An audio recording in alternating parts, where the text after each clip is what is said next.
വില 160 ആയത് ഇന്ന് 130-നാണ് കൊടുക്കുന്നത് പുസ്തകം. എല്ലാവരും പുസ്തകം വാങ്ങിക്കുക. ഇപ്പം പുസ്തക പരിചയപ്പെടുത്തലിൽ നിങ്ങൾക്ക് മനസ്സിലായിട്ടുണ്ടാവില്ല, നമ്മുടെ ഭാഷ, നമ്മുടെ സ്വന്തം തൃശ്ശൂർ ഭാഷ, ചിലപ്പോൾ കൊരട്ടിയുടെ ആ ഒരു ഭാഷയുണ്ടാവും. അപ്പോൾ കഥ പോലെ എഴുതിയ കാര്യങ്ങളാണ് ടീച്ചറുടെ കവിതകൾ എന്നാണ് എനിക്ക് അതിനെ വിശേഷിപ്പിക്കാനുള്ളത്.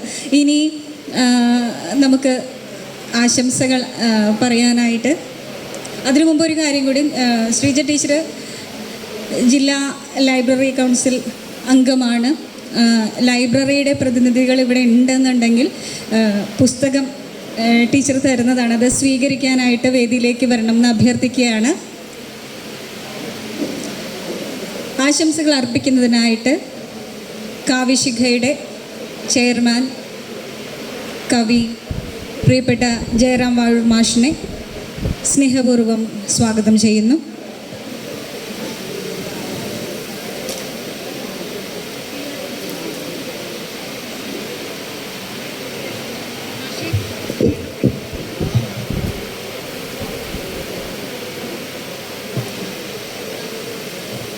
വേദിയിലും സദസ്സിലുമുള്ള വിശിഷ്ട അതിഥികളെ, പ്രിയമുള്ളവരെ, എൻ്റെ കാവ്യശിഖയിലെ കവിക്കൂട്ടുകാരെ എല്ലാവർക്കും വിനീത നമസ്കാരം.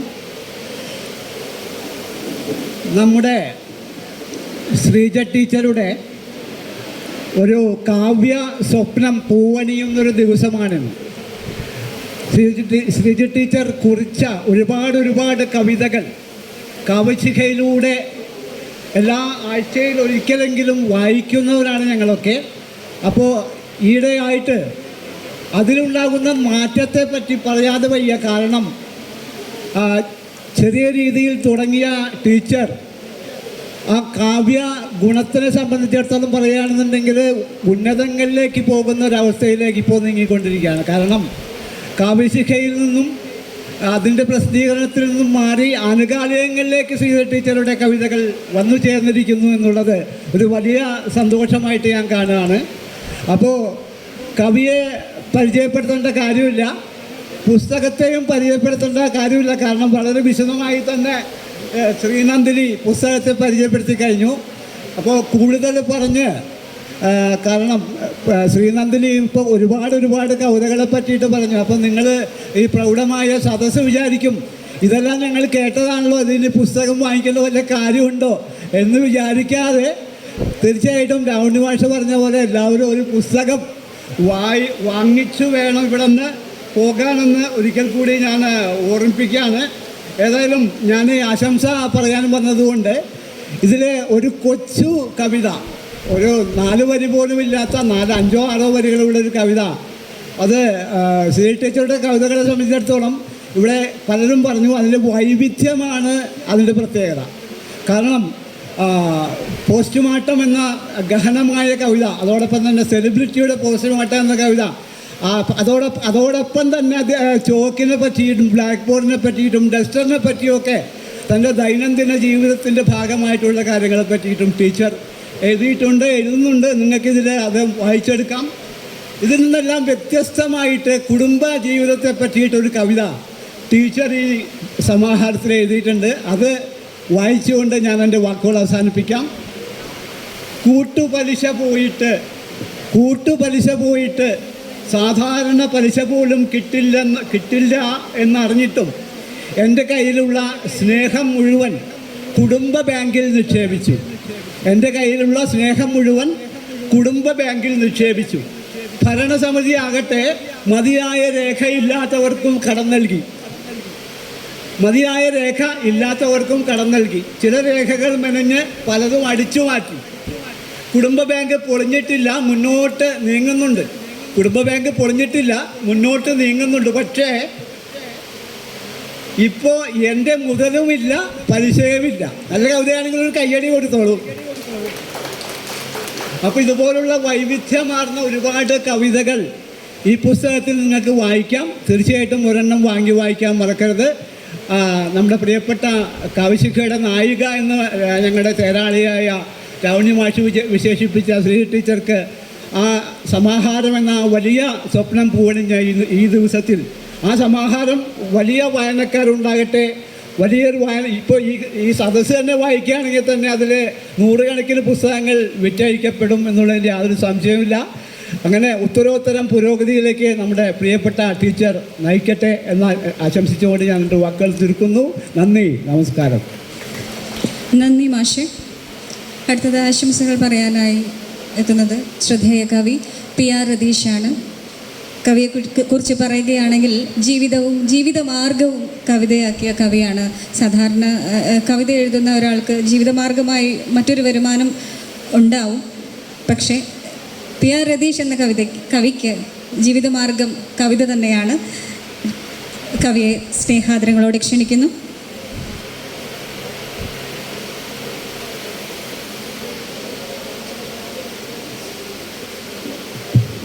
പ്രിയപ്പെട്ടവരെ, എല്ലാവർക്കും നമസ്കാരം.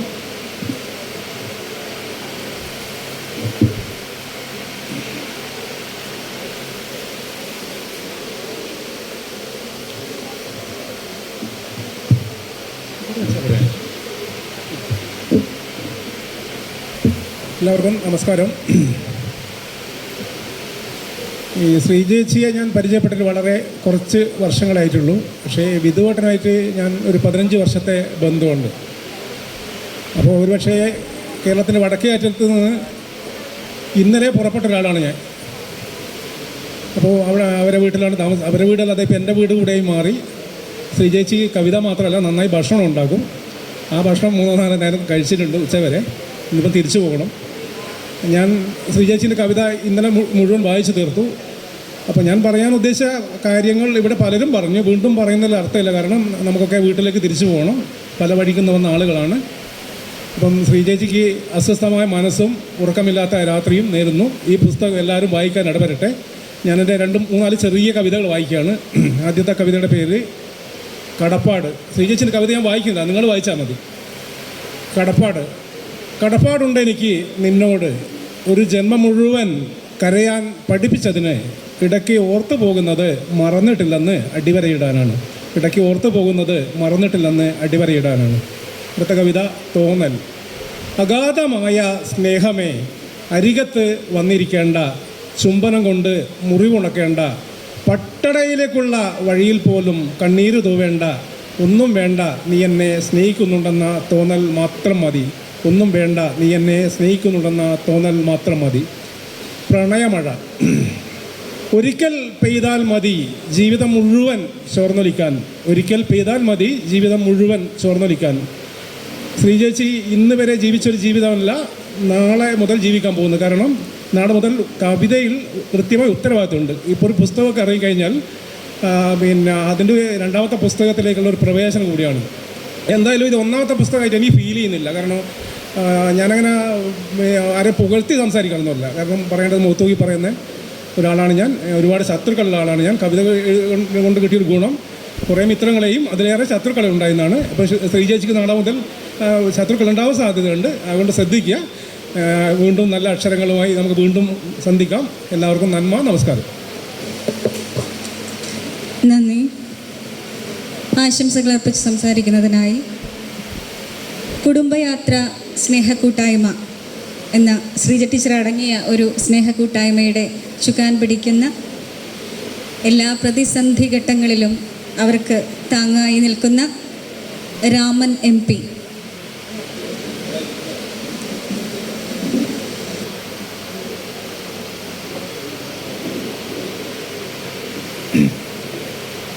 ബഹുമാനപ്പെട്ട അധ്യക്ഷൻ എങ്ങണ്ടിയൂർ ചന്ദ്രശേഖരൻ മാഷ്, പ്രിയപ്പെട്ട രാവുണ്ണി മാഷ്, വേദിയിലും സദസ്സിലുമുള്ള പ്രിയ കവി സുഹൃത്തുക്കളെ, കുടുംബാംഗങ്ങളെ, മറ്റ് സുഹൃത്തുക്കളെ, വളരെ സന്തോഷമുള്ള ഒരു ദിവസമാണ് നമുക്കെല്ലാവർക്കും ഇന്ന്.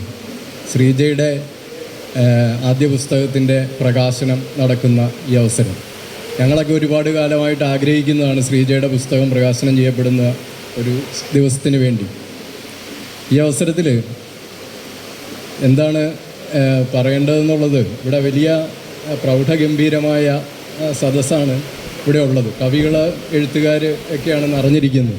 അപ്പോൾ ഇവിടെ എന്നിട്ടും ഇവിടെ വന്ന് പറയാം എന്ന് ധൈര്യപ്പെടുന്നത് ശ്രീജയുടെ കൂട്ടുകാരാണ് എന്നുള്ളത് കൊണ്ടാണ്. ഒരു കുടുംബം പോലെ ഇരിക്കുന്നതുകൊണ്ട് നമുക്ക് മനസ്സിൽ തോന്നുന്ന കാര്യങ്ങൾ പറയാം എന്നുള്ള ഒരു ധൈര്യത്തിലാണ് ഞാൻ ആശംസ പറയാനായിട്ട് വന്നത്. മനസ്സിലേക്ക് വരുന്ന കാര്യങ്ങൾ സന്ദർഭമായിട്ട് ചിലപ്പോൾ യോജിച്ചുകൊണ്ടുള്ളതാകണമെന്നില്ല.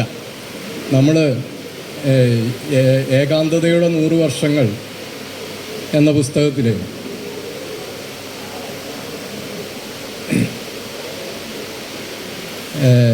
ഈ കേണലിനെ വധശിക്ഷയ്ക്ക് വിധിച്ചിട്ട് അദ്ദേഹത്തെ ഫയറിംഗ് സ്ക്വാഡിൻ്റെ മുമ്പിൽ നിൽക്കുമ്പോൾ അദ്ദേഹത്തിൻ്റെ മനസ്സിലേക്ക് വരുന്ന ചിന്ത കുട്ടിക്കാലത്ത് അച്ഛൻ്റെ കൂടെ ഐസ് കട്ട കാണാൻ പോയ രംഗമാണ്. മരണത്തെ മുഖാമുഖം കണ്ട് നിൽക്കുമ്പോൾ മനസ്സിലേക്ക് വന്നത് ചെറുപ്പത്തിൽ അച്ഛൻ്റെ കൂടെ ഐസ് കെട്ട് കാണാൻ പോയ കാര്യം ഓർത്തു എന്ന് പറയുന്നത് പോലെ ശ്രീജയുടെ പുസ്തകം പ്രകാശിപ്പിക്കുന്ന ഈ അവസരത്തിൽ എന്ത് പറയണമെന്ന് ആലോചിച്ചപ്പോൾ എൻ്റെ മനസ്സിൽ വന്നത് ഞാൻ ചെറുപ്പത്തിൽ പഠിക്കുന്ന കാലത്ത് ഇടുക്കി ഡാം കാണാൻ പോയ കാര്യമാണ്. ഇടുക്കി ഡാം ഇന്ന് നമ്മൾ കാണുന്ന പോലെ അല്ല അന്ന് കാലത്ത് എൻ്റെ ചെറുപ്പത്തിൽ എനിക്ക് കാണാൻ പറ്റിയത്, ഞാൻ പഠിക്കുന്ന കാലത്ത്. ഇപ്പോൾ ചെന്ന് കഴിഞ്ഞാൽ നമുക്ക് അതിൻ്റെ മുകളിൽ കൂടിയാണ് ഇടുക്കി ഡാം കാണാൻ പറ്റുക. അന്ന് ഇത്രയും നിയന്ത്രണം ഉണ്ടായിരുന്നില്ല. ഇപ്പോഴാണെങ്കിൽ ആർക്കും എളുപ്പമല്ല അവിടെ ചെല്ലാൻ. ഞാൻ KSEBയിൽ ജോലി ചെയ്തിരുന്ന ആളാണ്, എന്നിട്ട് പോലും എനിക്ക് അതിൻ്റെ അടുത്ത് നിന്ന് കാണാൻ പറ്റിയില്ല. അതിൻ്റെ താഴെ പോയി നിന്നിട്ട് ഈ ഇടുക്കി ഡാം കാണുമ്പോഴാണ് അതിൻ്റെ ഒരു പ്രത്യേക അനുഭവം ഉണ്ടാവുക. ഇതൊരു ആർച്ച് ഡാമാണ്. ഇടുക്കി ഡാം നമുക്കറിയാം ആർച്ച് ഡാമാണ്. ഇതിൻ്റെ ചുവട്ടിൽ പോയി നിന്നിട്ട് നമ്മൾ നോക്കുമ്പോൾ 2 രീതിയിലും അത് ആർച്ചാണ്. മുകളിലേക്കും ഉണ്ട്, സൈഡിലേക്കും ആർച്ചിൻ്റെ രീതിയിലാണ് ഉണ്ടാക്കിയിട്ടുള്ളത്. അപ്പോൾ ഇവിടെ നിന്ന് നമ്മൾ നോക്കുമ്പോൾ നമ്മുടെ തലയുടെ മുകളിൽ വെള്ളം ഉണ്ട്, നമുക്കറിയാം. അപ്പുറത്ത് റിസർവോയറിലുള്ള വെള്ളം നമ്മുടെ തലയുടെ മുകളിൽ വരെ വെള്ളമുണ്ട്. അവിടെ ഇങ്ങനെ നിൽക്കുകയാണ് നമ്മൾ.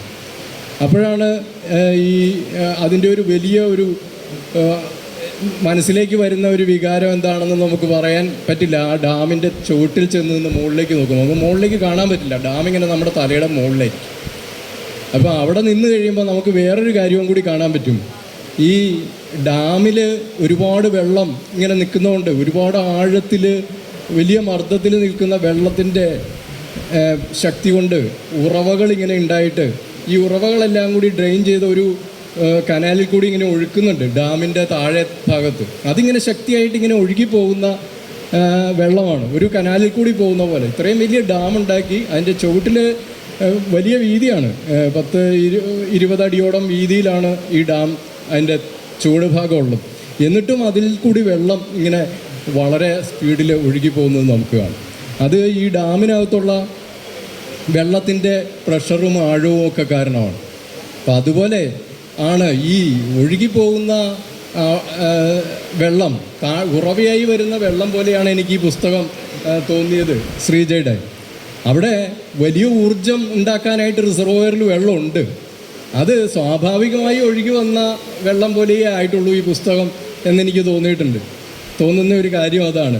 ഇതിനകത്ത് വലിയ ടണലും പെൻസ്റ്റോക്കും ഒക്കെ കൂടി കൊണ്ടുപോയിട്ട് വലിയ ഊർജം ഉൽപ്പാദിപ്പിക്കും. കേരളത്തെ മുഴുവൻ വെളിച്ചം കാണിക്കാൻ കഴിയുന്ന അത്രയും ഊർജം ഈ ഇടുക്കി ഡാമിൽ നിന്ന് ഉണ്ടാകുന്നുണ്ട്. അപ്പോൾ അതുപോലെ വലിയ ഒരു ടണലും പെൻസ്റ്റോക്കും ഒക്കെ ഉപയോഗിച്ച് വെള്ളം കൊണ്ടുവരുന്ന പോലെ വലിയ സാഹിത്യത്തിൻ്റെ മറ്റു രൂപങ്ങളിലും ധാരാളം എഴുതി വലിയൊരു എഴുത്തുകാരിയായി മാറാനുള്ള എല്ലാ കഴിവുമുള്ള ആളാണ് ശ്രീജ. വളരെ കുടുംബ സുഹൃത്തിനെ, യുധുവിനെ പോലെയും കുട്ടികളെ പോലെയും ഈ അമ്മമാരെ പോലെയൊക്കെ ഒരു കുടുംബമായി, കുടുംബാംഗത്തെ പോലെയുള്ള എനിക്ക് ഇത് ശ്രീജയെ അടുത്ത് നിന്ന് കണ്ടിട്ടുള്ള ആൾ എന്നുള്ള നിലയ്ക്ക് എനിക്കിതൊക്കെ അങ്ങനെ തോന്നുന്ന ഒരു കാര്യമാണ്. അതിലൊട്ടും അതിശയോക്തി ഇല്ല എന്നാണ് ഇപ്പോൾ പറയുമ്പോഴും ഞാൻ വിശ്വസിക്കുന്നത്. അതിനുള്ള അങ്ങനെയൊക്കെ വരുമ്പോൾ ഇനിയും ഒരുപാട് ഇതുപോലുള്ള സന്ദർഭങ്ങളുണ്ടാവും. ഈ ഇവിടെയുള്ള കവികൾക്കും മറ്റുള്ളവർക്കുമൊക്കെ ശ്രീജയെ ഒരുപാട് അഭിനന്ദിക്കാനും ആശംസിക്കാനും ഒക്കെയുള്ള ഇനിയും ധാരാളം അവസരം ഉണ്ടാകട്ടെ എന്ന് എല്ലാവർക്കും ആശംസകൾ നേർന്നുകൊണ്ട് ഈ പുസ്തകത്തിൻ്റെ ഒരുപാട് പതിപ്പുകൾ ഉണ്ടാകട്ടെ എന്നും ശ്രീജയ്ക്കും എല്ലാ മംഗളങ്ങളും ആശംസിച്ചുകൊണ്ട് നിർത്തുന്നു. നമസ്കാരം. നന്ദി. അടുത്തതായിട്ട് ആശംസകൾ അർപ്പിക്കുന്നത് ഗീത ടീച്ചറാണ്. കവിശിഖയിലെ പ്രിയ കവിയാണ്.